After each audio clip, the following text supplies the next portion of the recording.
we're going to talk about their website and their branding today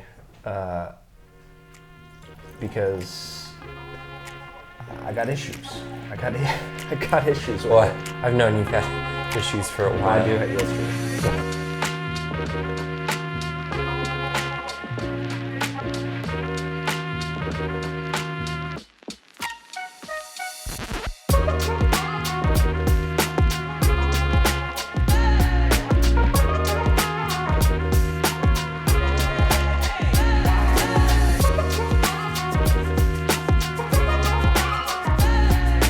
Hey everybody, welcome back to another episode of Bourbon and Branding. My name's Jason, this is Dave, and today, I've been waiting for this for a while. Been a little hot under the collar regarding Widow Jane, and Who widowed her?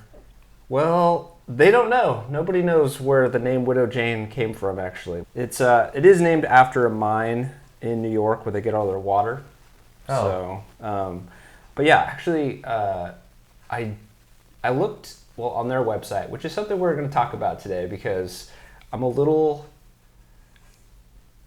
miffed. I don't know if that's the right word, but well, okay. You're upset about not happy. I mean, okay. So Widow Jane is something that I really, really looked forward to, and Well, pour it. okay, I will. But we're going to talk about their website and their branding today. Because I got issues. I got issues with it. I've known you've had issues for a while. I do. That's true. All right. Yes. Cheers. Cheers. So Widow Jane is in New York. They source all of their whiskey. It's a blended whiskey. They source all their whiskey from Kentucky, Tennessee, and Indiana. I mean, I really like it. Smells delicious to me. The first time I had this too, I think actually you and I had it together, and it was really good then. And you loved it. I did. I love the bottle branding. So so today we're going to talk about what is it, effective? Yeah, you've been asking. So the question you asked me was, what is good branding? How do you define something as good and something as bad? Because I told you, I said we're going to do Widow Jane, but their branding is terrible, and you're like, why? Like, why do you think? Yeah. Or I said like their branding is bad. And you're like, well, what makes it bad? And like for me, I don't know, I just don't like it. but that's very subjective. That's what we're talking about. How it's who gets to decide what is bad and good. And then from the branding standpoint, you're like, well, there's actually ways to there's metrics of sorts that you can kind of gauge branding. I think I get hung up a lot on that word good. When people say this is good branding or this is bad branding, it's kind of the same way I feel like when I think about fine art. And I don't like to create a weird segregation between art and design. I'm kind of one of those people who, coming from the fine art background, loves both. But I hear people say that a lot. They'll be like, this is good art, or this is bad art, or this is good design, this is bad design. And I've kind of come to a place where I've broadened my palette quite a bit. And so for art, for instance, I usually say it's kind of the wrong question to ask. It's like, is it important or is it not important, right? Like, people will be like, I hate Jackson Pollock, this is bad artwork. Well, why do you hate him? What he did for the art world was hugely important. He changed everything. We paint on the ground now. For design, though, it's a little bit different, or for the way we think about branding is a little bit different. So you say, you looked at it and you're like, I hate this website. This is bad branding. Yes, the website drives me crazy. Yeah, that was the first thing you said. So the way, and can I tell you? Yeah. Okay, can I tell you why? Okay. So this so Widow, like the font they used, the even the bottle shape, everything has like a military theme to me. I mean, it's like obvious. I don't know. This is a military font of some sort. I've seen it somewhere. I don't know, like I don't know, It's like a stencil-based font. Yeah, it was like, was it Platoon or I don't know, one of those war movies. They have this. I think of Creedence Clearwater, Fortunate Son. Like that should be playing like on their website. Yeah. You know, with like a helicopter. I'm gonna put an image of like this with like a helmet on it. Like that's what I think this represents. And then you go to their website. With Tom Cruise. That doesn't have to be Tom Cruise. I mean, I like Tom Cruise, but it does. it doesn't. It's just like it's. It feels like it should have some type of military thing. Like it does. That's. I mean, that is so. I mean, this has kind of like a grenade almost shape or something. I don't know, but yeah. Then you go to their website. None of the fonts match. It's like they're going. There's probably 5 or 6 different fonts. Okay, I'm not even like a branding expert, and I can tell when things don't. Consistency is off. Oh, it was so bad. Now again, I keep saying bad, but from my perspective, they were different size fonts. They were like not the alignment was all weird, and I was so disappointed. Like I just really all we had done at that point was drink the whiskey, try it, and we really liked it. I'm like, oh, I got to learn a little bit more about this. Go to the website. Can't find any information on who's the master distiller. Like, when did Widow Jane even start making whiskey? Not on their website. I don't know. The whole disappointed enough to give me your bottle, and no, I will take it. Not that disappointed, but from a branding standpoint, I just felt like it feels ineffective. It feels ineffective. Well, it feels like they found a font, they liked the font, and then they had no idea where to go from there. Yeah. And something I was thinking about too is that something to pay attention, and this you could try to speak to this more, is fonts sometimes tell a story, right? Like a certain type of font. I remember you used to joke about Avatar and like James Cameron and the what was that? Papyrus? That like, which shall not be named. $100 billion movie or whatever, like, you know, most expensive movie ever made at the time, and they're like scrolling down to like we're gonna do Papyrus for the font.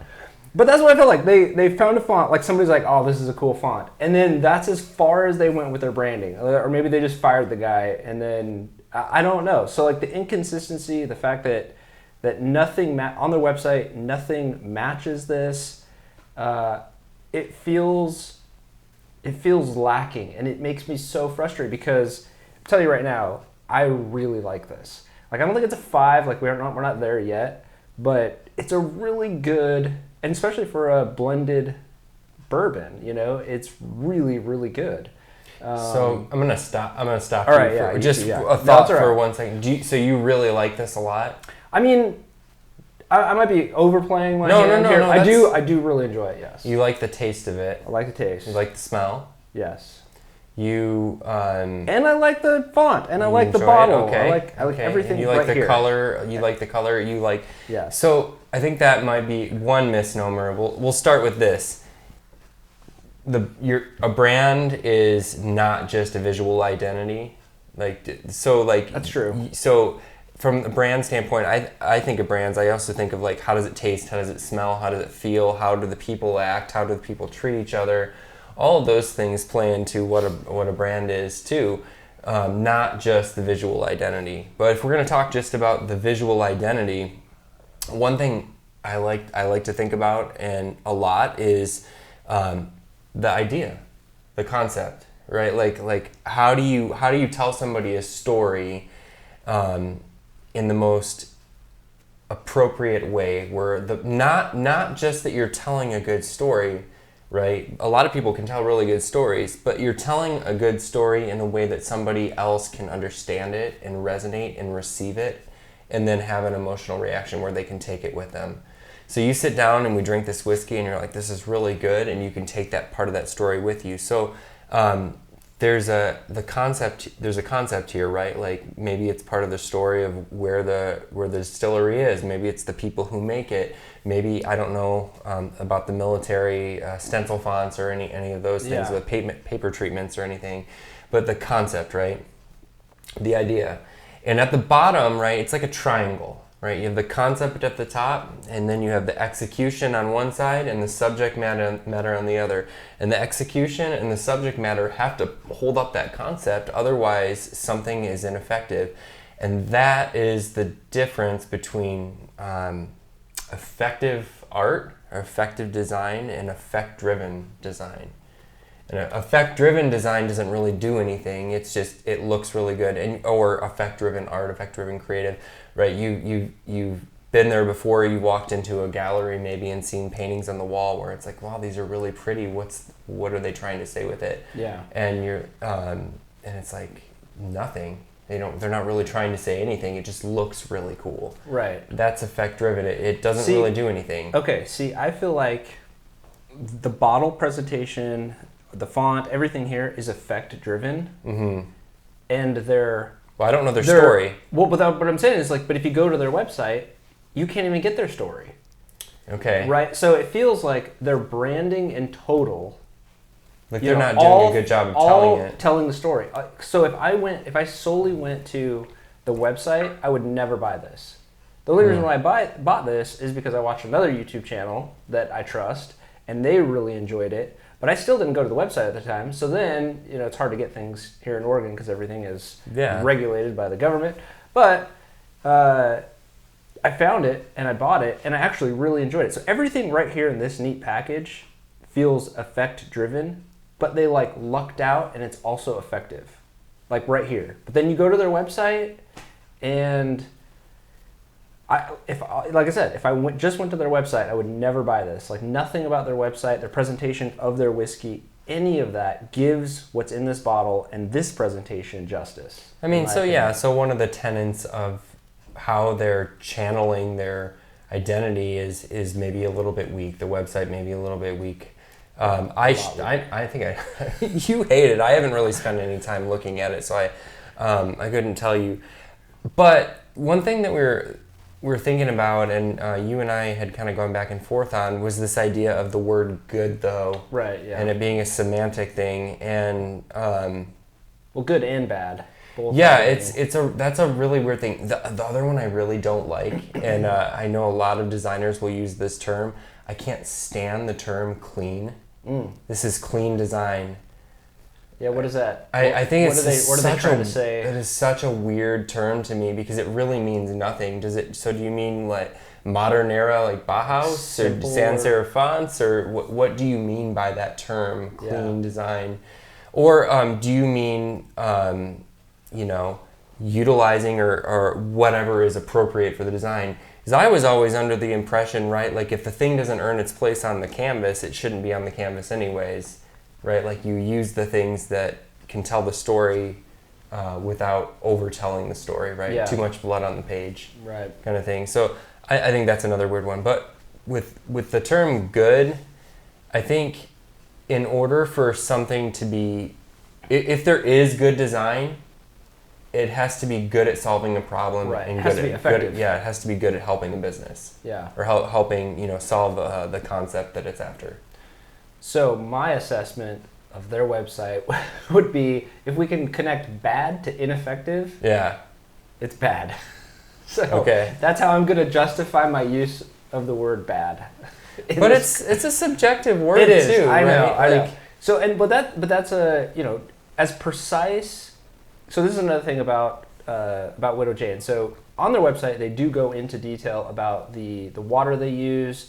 I think all of the barrels. I think it's like only 5 barrels per whiskey or something. I mean, it's very precise, and they go out of their way in multiple areas on the website to talk about the precision of how they get this blend.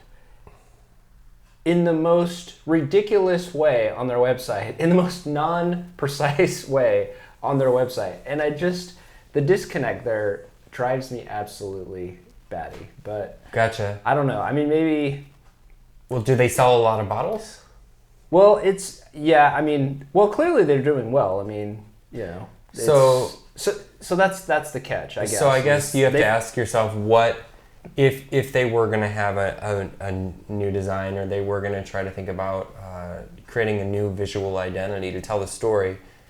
Why? Like, what would the value be out of doing that? What are they trying to do? I think for me, it would just. Oh, I don't want to say it would clean it up, because. But it would. Dude, I don't know. You don't need. It's alcohol. You don't need to clean. Well, you know, it would make the whole brand, to me, feel put together. Like it would feel cohesive and consistent and well thought through. Now they just recently, I think, I don't know, a year ago or 2 years, got bought by Heaven Hill, and Heaven Hill's a huge distillery. Okay. I mean, so they're gonna have a ton of money behind them, and so who knows? Maybe, you know, maybe over time we'll see. Everybody else is probably totally fine with it. I blame you, actually. The more I hang out with you, and the more I learn about branding, and the more like. Attentive to the details I am in all the little things, and I probably would have never cared before, but now it's like I go to a website and that's fair too. But the goal of I think good brand strategy, right? The goal is to bring value and strategically directing that brand and helping it to grow, helping that business to grow, and part of that is in marketing, like in the word marketing, right? Getting into new markets. So they may have captured a certain market, right? Like the people who are really into whiskeys or know they're like, I'm personally not a huge blended whiskey fan typically either. But and like the people who know their whiskeys may really love it. However, I think the thing that is left on the table with effective brand, effectively telling a story, is getting into those new markets for people who've never seen it before. Yeah. Right. And so you leave a little bit on the table of getting in front of those people, getting in front of that target audience, telling a story in a compelling way where they want to pick it up and read it. You know, but if it's working and it's effective for their audience, who are we to say whether it's good or bad? I think this is effect driven. I think this is kind of a like a one-off that like make you feel something, and the whiskey is good enough to keep you coming back. I just wish the whole package from start to finish, website, the whole thing felt how this feels. The presentation should equal the experience. Exactly. Visual identity is in misaligned. all of its facets. Yeah. Right? Everywhere the brand is broadcast, anywhere it touches, it should feel like this, and it doesn't. And so I was thinking about our conversation, and I, being the nerd that I am, I pulled a quote from a book that I love, and so I'm gonna just read it. Yeah, do it. Yeah. So this is I thought this was an interesting quote. This is Bruno Manari. This is Design is Art. This is page 47 and 48 of his book. And so it says, there is no such thing as personal style in a designer's work. While a job is at hand, be it a lamp, a radio set, an electrical gadget, or an experimental object, his sole concern is to arrive at the solution suggested by the thing itself and its destined use. In other words, the good designer, the thoughtful designer, the thoughtful creative, if they're trying to solve a problem, if they're pushing the concept, they're looking for the best possible way to solve that concept. That we're not interested in whether or not I like this color, whether or not I like this font, besides Papyrus, or Comic Sans. But we're not really concerned with that. The goal of good design, right? The goal of good art should be to solve the problem in a way where the audience then can effectively resonate and connect with it. Yeah. It communicates, it solves the concept, it has good execution and great subject matter to solve it, and that triangle's not falling over. Yeah. So if it's solving the problem, but for you it's not, Well, it's not in its entirety. Yeah. But this, I would give the branding and everything that's right here in this little package 5 stars. I mean, in that sense, like I really like it. For me, like if I'm looking on a shelf, we go down to the liquor store, this stands out. The bottle shape, everything about it stands out. So anyway, Now speaking of ratings. Yes, okay. So this is for sure a daily drinker for me. We can't find this very often though, so I probably won't drink it daily. It'll probably, I'll reserve it. But I would drink this every day. So it's wow. I would drink it neat, just like this, and I'm gonna give it a 4. I really do especially for a blended whiskey. I think they really nailed it. I had an opportunity to buy the 13 and the Decadence, and I just missed it. So I haven't tried those yet, but I've heard those are really good as well. The Decadence especially. So really you'll close your eyes at their bad design. I'm gonna keep buying Widow Jane. Yep, they suckered me in with this, and then they kept me with their whiskey, and I'm just not gonna go to the website ever again. until Heaven Hill fixes that. Until Heaven Hill, yeah. Dump some money, hire somebody, please. I don't know, but it's just my humble opinion.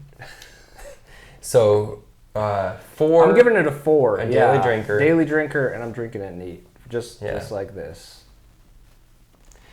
So what are you thinking? I don't know if I would. I don't know. Like I don't want to mistake easy drinker and daily drinker aren't necessarily the same thing for me. That's true. It's an easy drinker, and I like this would be dangerous. Yeah. My wife always says, "Whoa, that's dangerous." It's like a little. Well, you don't even know what you're drinking there. It's really good. Sweet. Caramel. Yeah. It's got a lot of great tasting notes. I don't know if it would be a daily drinker for me. Yeah. It would be an easy drinker. So I would definitely go neat though. This is not put an ice cube in it. This isn't a mixed drink. I'm gonna go neat 3. Okay. I'm not gonna make it a daily drinker, so I'm gonna go number 3. I'm gonna go neat, and I'm gonna enjoy it when I enjoy it. But I'm happy having something else too. Yeah, Widow Jane, I will give you a 5 if you fix your website. Just just so you know. No. All right. Awesome. Well, I've bashed the website like 10 times already. I'm sure everybody is tired of hearing that. So, thank you guys for joining us today. We hope today's show was valuable. See, it's easy drinking. It is. It's very tasty. If you see this bottle, I would recommend picking it up. I think it's about $80, so it's not the cheapest bottle out there, but it's very a good tasty. blended. Yeah, it's very tasty. So hopefully you learned something today. Thank you guys for joining us, and we will see you on the next one.